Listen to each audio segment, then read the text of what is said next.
Bonjour à tous, aujourd'hui on est le 4 janvier 2022, oui.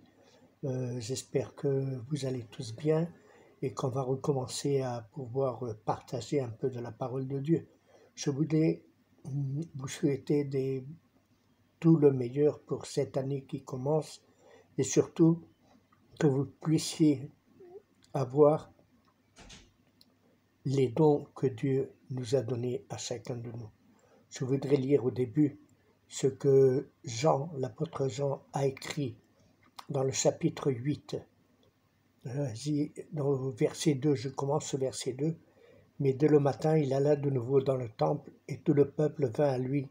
S'étant assis, il les enseignait. Alors les scribes et les pharisiens amenèrent une femme surprise en adultère. En la plaçant au milieu du peuple, ils dirent à Jésus, « Maître, cette femme a été surprise en flagrant délit d'adultère. Moïse, dans la loi, nous a ordonné de lapider de telles femmes. Toi donc, que dis-tu » Il disait cela pour l'éprouver afin de pouvoir l'accuser. Mais Jésus s'étant baissé, écrivait avec le doigt sur la terre.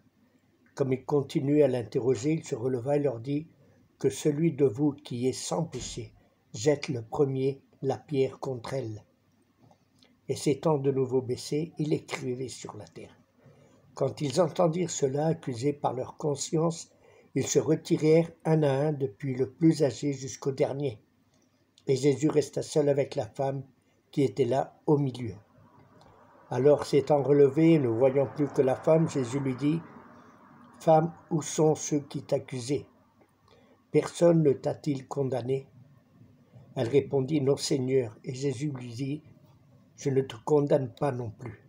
Va et ne pêche plus. » Jésus leur parla de nouveau et dit, « Je suis la lumière du monde. Celui qui me suit ne marchera pas dans les ténèbres, mais il aura la lumière de la vie. » Je voulais parler un peu de ceci pour vous enseigner un peu ou pour parler un peu de ce qui était arrivé ici à Jésus.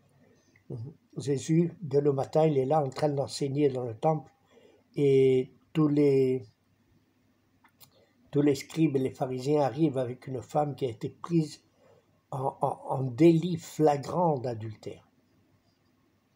Et ils disent que la loi de Moïse dit de lapider de telles femmes. La loi de Moïse réellement ne dit pas ceci. La loi de Moïse dit que si quelqu'un est pris en flagrant délit d'adultère, les deux, l'homme et la femme, devront être lapidés. C'est ceci ce que réellement dit la loi de Moïse.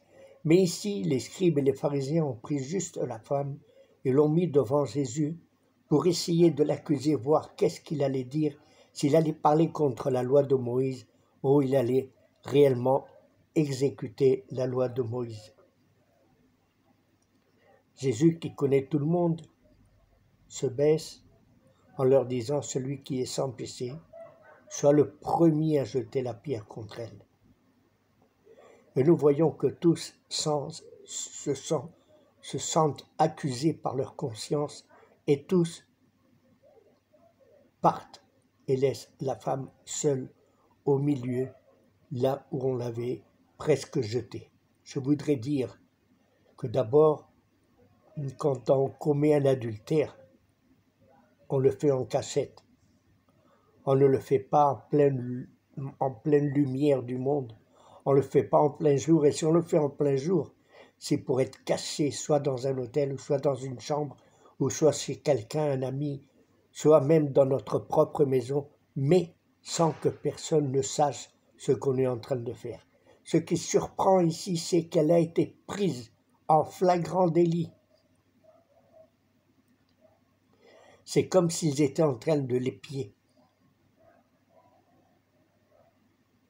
C'est comme si c'était des détectives qui ont été mis là pour essayer de prendre cette femme en flagrant délit. Peut-être même qu'ils ont payé un homme en leur disant « On vous pardonne votre péché, mais il faut prendre quelqu'un pour l'amener à Jésus, pour voir s'il accomplit la loi de Moïse ou il ne l'accomplit pas. »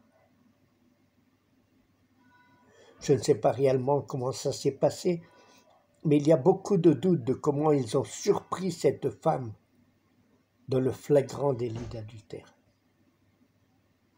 Je pense que surtout, eux, ils ont dû essayer de trouver un motif pour accuser Jésus comme quoi il ne accomplissait pas la loi de Moïse. Alors ils ont emmené cette femme. Sûrement qu'ils l'ont surpris parce que tout était déjà prédestiné. Eux, ils avaient fait l'accusation, ils avaient sûrement payé quelqu'un pour faire ce péché, pour commettre ce péché, et surtout pour accuser la femme. C'est simple, c'est dur, mais c'est simple. Ceci n'a pas été pris en flagrant délit par... je ne me rappelle plus comment dire, je ne sais plus comment dire, elle a été sûrement prise par surprise. Disons, ils l'ont trouvée par surprise en commettant ce péché, mais moi je pense plutôt qu'ils ont tout fait pour la prendre et pour l'accuser devant Jésus. Jésus, lui, tranquillement, il dit, celui qui est sans péché, soit le premier à jeter la pierre. Et tous se sont accusés. Les pharisiens qui étaient des serviteurs de Dieu, les scribes qui étaient ceux qui écrivaient la parole de Dieu, ceux qui connaissaient la parole de Dieu, ceux qui savaient tout ce qui est écrit dans la loi de Moïse, se sentent surpris. Pourquoi ils se sentent surpris? Sûrement parce que leur conscience était en train de leur dire, vous avez tout fait pour prendre cette femme en flagrant délit. Et vous allez laisser partir l'homme. Vous ne voulez pas châtier l'homme, vous voulez châtier la femme. Vous voulez surtout châtier Jésus. Vous vouliez le prendre en flagrant délit, car il n'accomplissait pas la loi de Moïse. La loi de Moïse étant pour les Juifs la plus grande des lois. Mais Jésus leur fait voir que réellement, ils ne sont pas des saints, ils ne sont pas de bonnes personnes. Ils ont commis un délit. Ils ont espié la femme. Ils ont surtout, plutôt, je pense, payé quelqu'un en lui disant, on te pardonne ce péché si tu le fais, tu nous avertis, et on puisse prendre cette femme et l'amener à Jésus, voir s'il accomplit la loi de Moïse. Ils se sentent accusés par leur conscience. Et ils partent, il laisse la femme seule. Jésus se relève et lui dit, femme, où sont ceux qui t'accusaient? Personne ne t'a-t-il condamné? Il n'y a personne qui a pu te condamner. Où sont-ils tous? Ils sont tous partis. Où sont-ils? Il n'y a personne qui réellement faisait la volonté de Dieu. Or, la parole de Dieu nous dit que personne ne cherche Dieu et que personne n'est bon devant Dieu. On est tous des pécheurs. On est tous destitués de la gloire de Dieu. Il n'y a que Jésus, le seul. Jésus, c'était le seul qui pouvait jeter la pierre et lapider la femme. Mais dans sa miséricorde, il dit, je ne te condamne pas non plus. Et il lui dit, va et ne pêche plus. Ceci, beaucoup de gens le prennent pour nous faire voir que le péché est mauvais, qu'il ne faut pas pécher, que Jésus pardonne, mais il ne faut plus pécher. Moi, je pense que c'est un conseil qu'on lui dit à cette femme. Un conseil qu'on lui donne à cette femme. On lui dit, va-t'en et ne pêche plus. Pourquoi va-t'en et ne pêche plus? Parce que si tu pêches, si tu commets un autre péché, sûrement les scribes et les pharisiens ne vont pas t'amener à moi. Ils vont te lapider directement, sans passer par mon secours, sans passer par moi. Seulement, ils vont le faire parce qu'ils aiment la loi de Moïse. Ils ne sont pas purs, Ils ne sont pas des saints, mais ils aiment la loi de Moïse. Et s'il faut lapider une femme, ils vont la lapider. Alors fais très attention, ne va plus pécher. Pourquoi? Parce que s'ils te surprennent encore, ils vont te lapider directement et ils ne vont plus t'amener à moi. Parce que Dieu fait miséricorde. Dieu est amour. Et Dieu, dans la loi de Dieu, pas dans la loi de Moïse, dans la loi de Dieu, on dit, tu ne tueras point. Dieu est miséricordieux. Dieu est amour. Dieu a pitié de nous parce que nous sommes tous des grands pécheurs.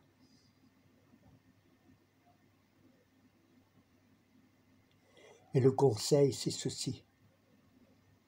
Quand on commet un péché, il faut aller à lui, parce que lui est miséricorde. Lui, il pardonne. Jean, dans sa première épître, dit que si on marche dans la lumière et nous confessons nos péchés, il est juste et fidèle pour nous pardonner, parce que lui, c'est notre avocat devant Dieu. Jésus est notre avocat. Jésus est pour nous. Il est la lumière du monde, il est la vie, il est le pain qui descend du ciel, il est la porte. Et il nous donne la vie éternelle. Gloire à Dieu pour ça. Il faut faire très attention à ceci. Ceci aussi a un autre sens. Les gens accusent toujours l'Église. L'Église, c'est l'épouse du Seigneur. C'est vrai que de temps en temps, l'Église ne marche pas très droit. C'est vrai. Et tout le monde l'accuse. Tout ce monde accuse l'Église. Tout ce monde est prêt à parler mal de l'Église. On parle mal. On veut lapider, on veut quitter les églises, on veut les brûler comme ils ont fait dans beaucoup de générations. Ils ont essayé de tuer tous les chrétiens, ils ont essayé de incendier la Bible, de la brûler, qu'elle ne parle plus aux gens. Ils ont brûlé des églises, ils ont tué des chrétiens, ils les ont martyrisés. Tout le monde parle mal de l'Église. Pourquoi? Parce que l'Église, beaucoup de fois, elle ne marche pas très droit. L'Église, c'est l'épouse du Seigneur, et elle doit marcher droit, et elle doit aller beaucoup de fois à Jésus pour essayer de que la lumière de Jésus inonde notre âme, inonde notre vie. Je sais que beaucoup de fois, on critique les églises, on critique les chrétiens. Je veux vous dire, les chrétiens, c'est ceux qui forment l'église. L'église, ce n'est pas les bâtiments qu'on voit et que les gens ont brûlés. L'église, quand je parle de brûler l'église, c'est de brûler les chrétiens, de brûler ceux qui servent à Jésus-Christ, d'incendier leur vie. On ne pardonne pas. On est capable de jeter des pierres sur les chrétiens, de les lapider. On ne veut pas d'eux dans ce monde. Pourquoi? Parce qu'ils parlent toujours de l'amour de Dieu. Ils parlent toujours de chercher Dieu, de revenir à Dieu. Et ceci gêne les personnes. Pourquoi? Parce qu'ils ne veulent pas reconnaître que ce sont des pécheurs. Les gens veulent vivre leur vie. Ils aiment le péché, ils aiment les ténèbres. Ils adorent les ténèbres.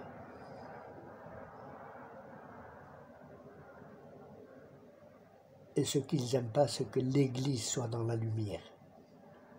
La lumière les gêne. Pourquoi?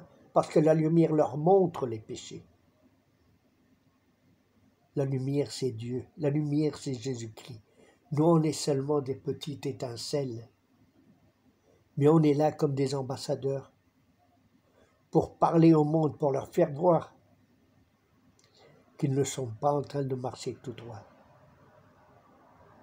Au contraire, il peut arriver à ce monde comme à Sodome et à Gomorrhe, que Dieu va brûler cette terre pour la purifier.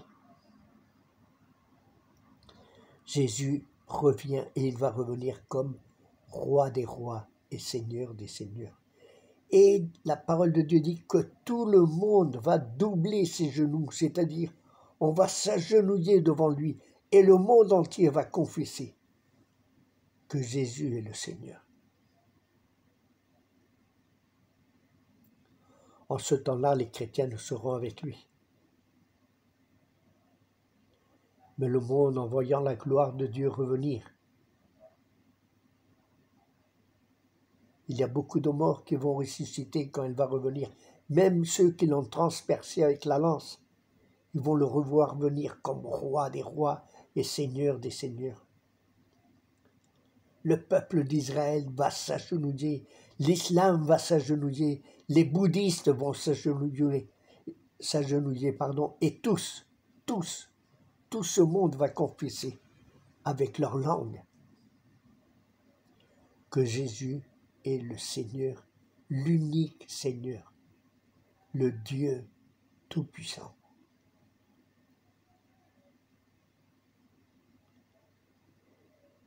Tout le monde dit que tous les chemins mènent à Rome. C'est peut-être vrai, qu'à Rome, tous les chemins mènent à Rome. Mais pour Dieu, il n'y a qu'un seul chemin. Et c'est ce que dit Jean dans son évangile au chapitre 14. Quand Jésus leur dit « Je suis le chemin, la vérité et la vie ». Il n'y a pas d'autre chemin. Personne ne vient au Père sinon par moi. C'est-à-dire personne ne va arriver au Père, personne ne va arriver à Dieu si ce n'est pas par Jésus-Christ. Peut-être vous allez me dire que je suis un fanatique. Peut-être un peu sceptique.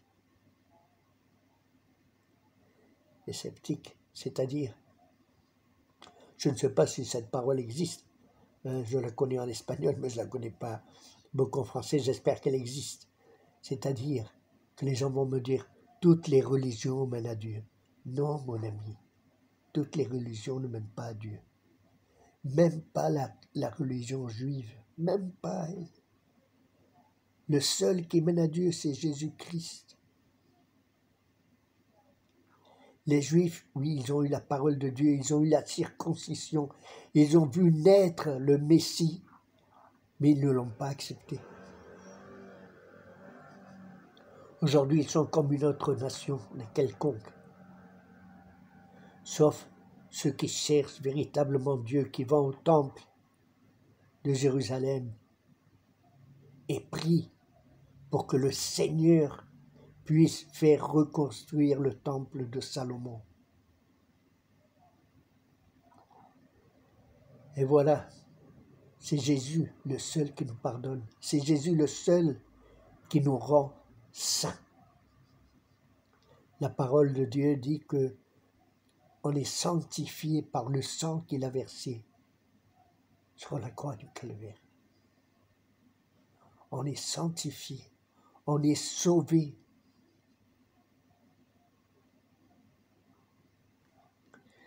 Mes chers amis et chers frères, Jésus revient. Et il faut faire très attention où on est. Jésus pardonne. Les hommes ne pardonnent pas beaucoup. Beaucoup ont essayé de brûler les églises, de brûler les croyants, de les tuer. Ils les ont persécutés. On les a mis en prison. Mais la parole de Dieu est toujours là. Elle est vivante. Elle est efficace. Elle nous transperce.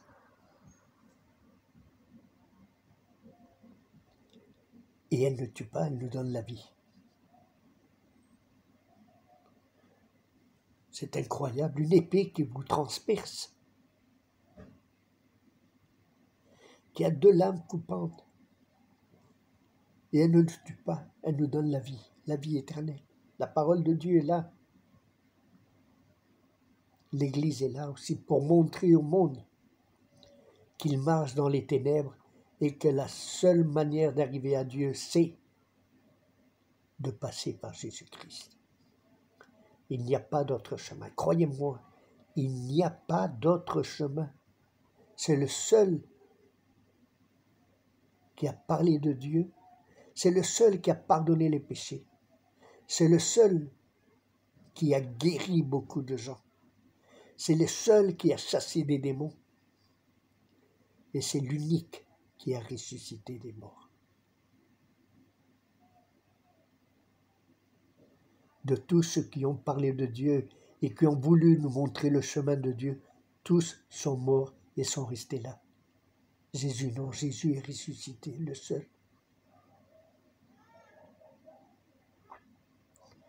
Il y avait cette nouvelle religion qui s'appelle le Rasta, celle où était Bob Marley, le chanteur, que tout le monde identifiait comme Isaïe, le prophète Isaïe. Il prêchait que l'Amérique, les Américains, c'était Babylone et que les Américains, c'était le peuple de Dieu emprisonné dans Babylone et que Dieu allait les livrer. Beaucoup de gens aimaient le reggae, mais je pense que beaucoup ne savaient même pas ce que chantait Bob Marley. Bob Marley chantait au Dieu de l'Ancien Testament. Il espérait que leur prophète, le Rasta, ressuscite, mais il n'a pas ressuscité. Ils ont essayé de trouver si Bob Marley ressuscitait, et non plus il n'a pas ressuscité. Ça, c'est les nouvelles religions qui arrivent. Je vous dis et vous redis, il n'y a qu'un seul chemin qui mène à Dieu, et c'est à travers de Jésus-Christ. Que le Seigneur vous bénisse, que vous ayez une très bonne et agréable année 2022. Je le souhaite de tout mon cœur. Et surtout, que nous puissions retrouver Dieu dans notre vie. Cette femme, on lui avait dit, ne pêche plus. Pourquoi? Parce que les gens vont te lapider. S'ils ne te ramènent pas à moi, ils vont te lapider directement. C'est-à-dire, Jésus pardonne nos péchés. Les gens vont toujours te signaler. Jésus est le seul qui va t'accueillir avec ses bras ouverts. Il va t'embrasser. Et il va te pardonner, il va te redonner une nouvelle vie. Tu vas naître de nouveau. Shalom, Maranatha, et que le Seigneur vous bénisse. À la semaine prochaine.